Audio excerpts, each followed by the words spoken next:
I'd like to welcome Tjasa Ficko, who's the Deputy Mayor of Ljubljana in Slovenia. Tjasa, thank you very much for joining us today. Have a seat. What's been interesting today, Tjasa, is the fact that people are doing a wide range of jobs, of roles, all within one, essentially. Now, I know your job as Deputy Mayor means that you're responsible for a broad area of expertise, of sectors. Today, though, I want to focus, if it's okay with you, particularly on the European Green Capital. Your city won that in 2016, beating 11 other cities to the award. That award, then, what does it mean? Well, it's an award that European cities that have a record of achieving high environmental standards get. You say the project itself exceeded your expectations. It really bolstered the capital's international reputation. You, yourself, and your team will recognise with kind of raising citizens' environmental awareness. We've spoken so much about that today, getting the message across, getting people on board. How on earth did you do it? Thank you for this kind introduction. It's been really inspiring the whole day listening to different aspects of sustainability and what is in front of us.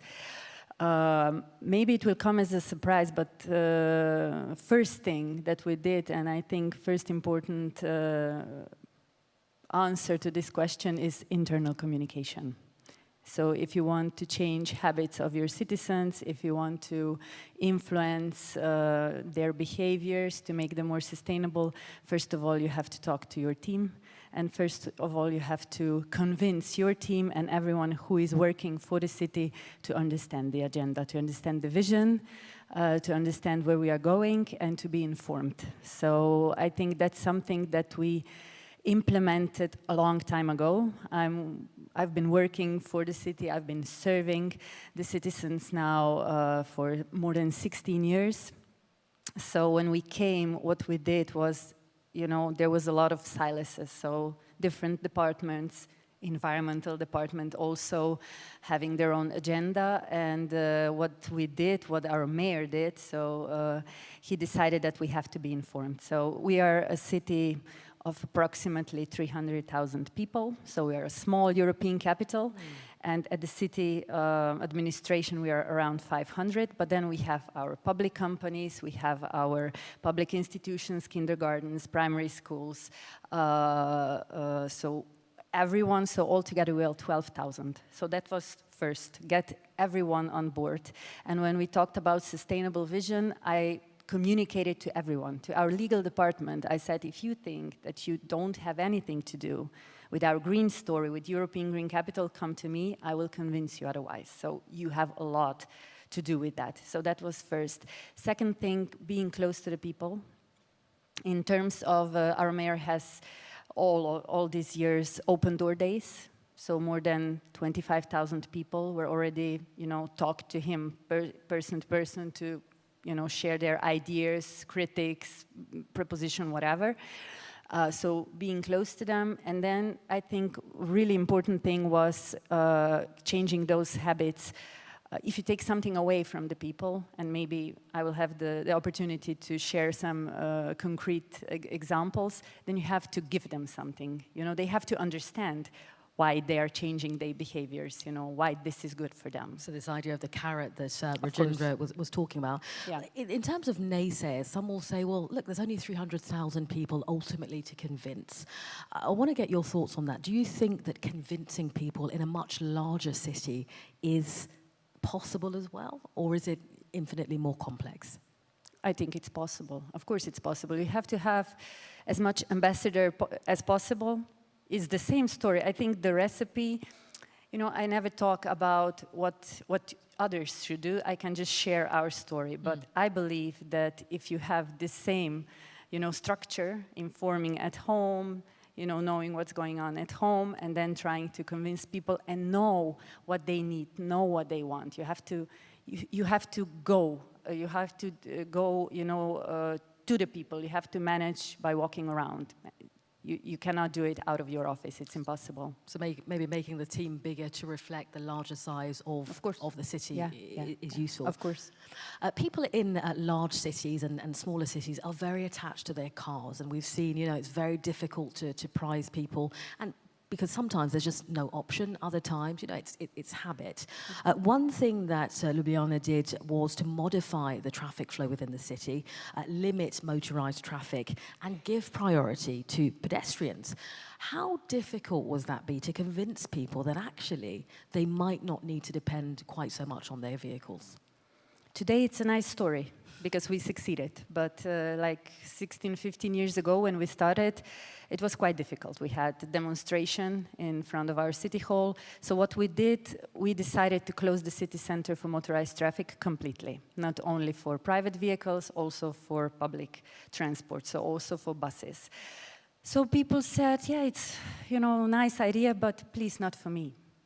I live in the city center, or my favorite restaurant is there, or I work there, or I don't know, my hairdresser is there, please not for me.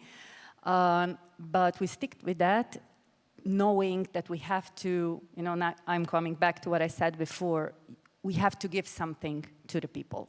So we closed around 10 hectares of the surface in the city center, just morning delivery.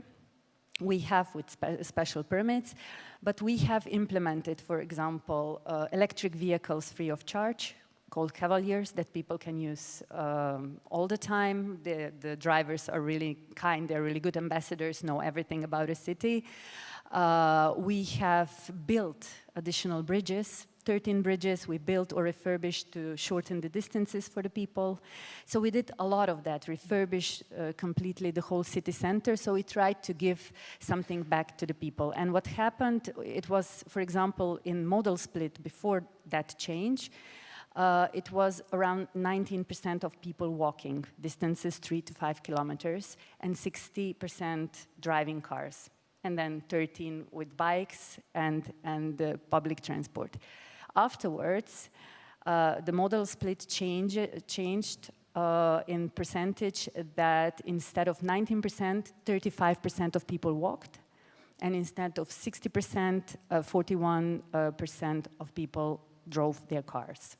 So a big change happened. We implemented bike sharing system. I know that you all have bike sharing systems in your cities, but what happened in Ljubljana, and that is something we have to consider always, what the situation is in the city. When you're watching other cities and what other examples, you have to know what is possible to implement in your city. And Ljubljana is a small city, it's compact, it's flat.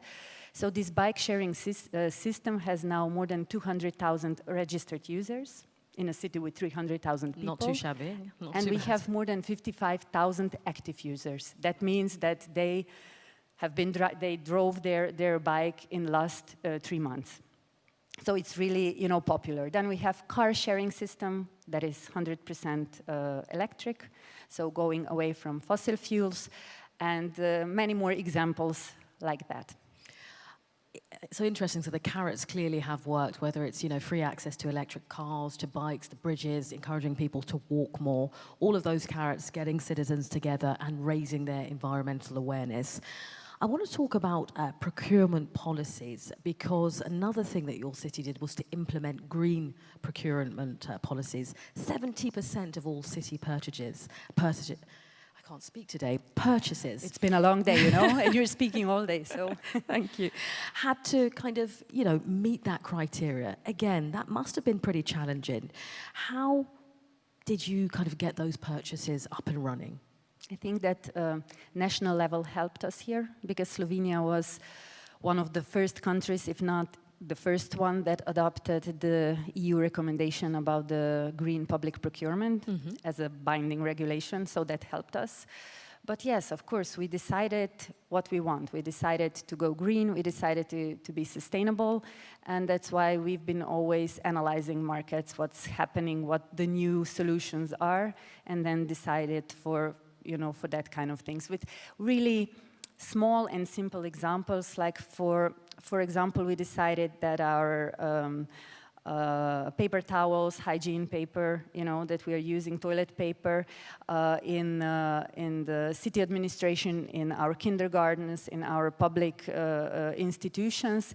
We are buying the one that is made out of recycled packaging of milk and juice. So it's a small difference that you can do, but it can mean a lot, and then it's easier to convince your citizens to follow your example. I would imagine in 2016, when you won this European Green Capital Prize, many European cities and those further afield looked to you for inspiration. Wow, how did they manage to do this? A pretty nice position to be in, with people kind of looking up in awe at what your city was able to achieve. How can you, or how have you, tried to inspire other cities who are looking to make the same kind of changes? Yeah, thank you for that question. I don't know if we are, of course we are inspiring other cities, but at the same time we are learning actively, which is really a win-win situation. I have to say that yes, we won that award, but we had some really good predisposition. We have, Ljubljana really is a green city. When I talk about that, we have like almost 3/4 of all the surfaces are green surfaces. We have 560 square meters per capita of green areas. So what was, I think, crucial for us was not just changing things that were not sustainable, but at the same time knowing that we have to preserve what is sustainable already. So green spaces, biodiversity, high quality potable water, and so on. And what we did in sharing our story, we just kept our doors open all the time. So we are active in different city networks, Eurocities being the biggest of them, being really ready, for all the study visits. There are a lot of people are coming to Ljubljana. When we won this title, we thought, okay, we will be a role model for our part of the Europe, so central and southeastern part.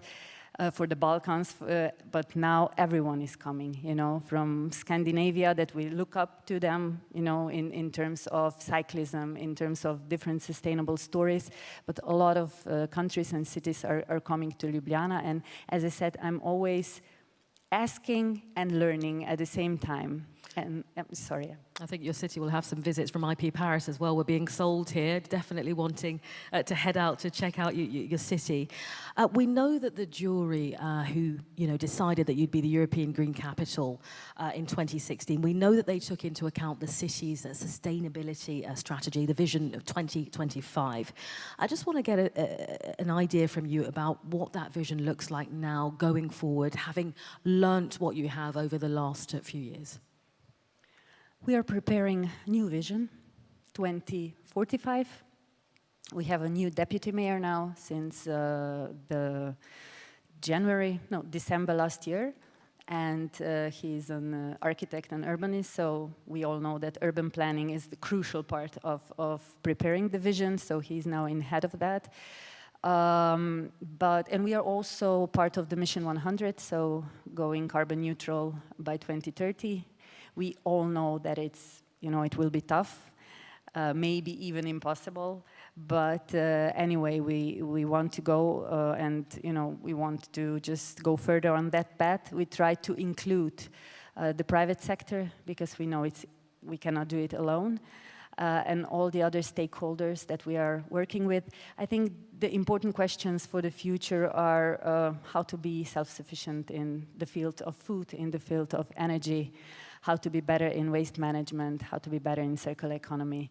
So all of that is happening now in creating new vision.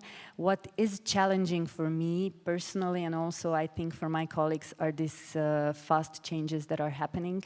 You have to be really clear about your basic values because other things are happening really fast. And then you have another thing that happened in being European capital, involving everyone, is that now our citizens are really much more demanding about sustainability. They are really very much aware of what is going on, which is good. I always say we can be better and faster, and we can go, further together.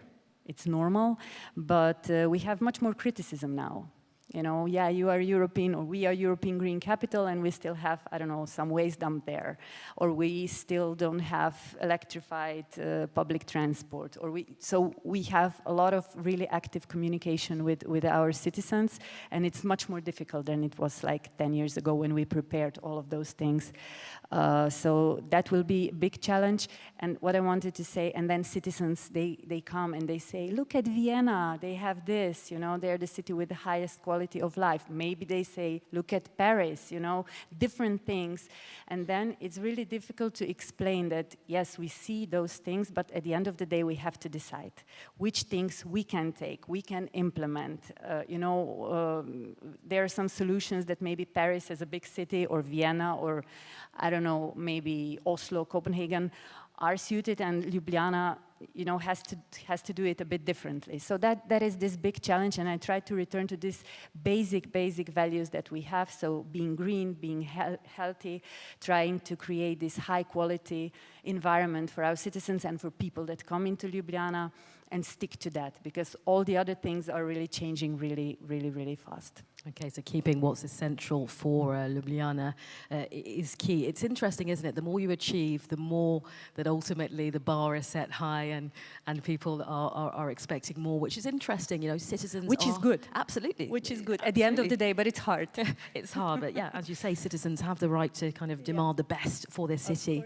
Tjasa, Ficko, you're the Deputy Mayor of Ljubljana. Thank you so much for coming in to speak to us today. We really appreciate it. Thank you for having me. Here at IP Thank Paris. you.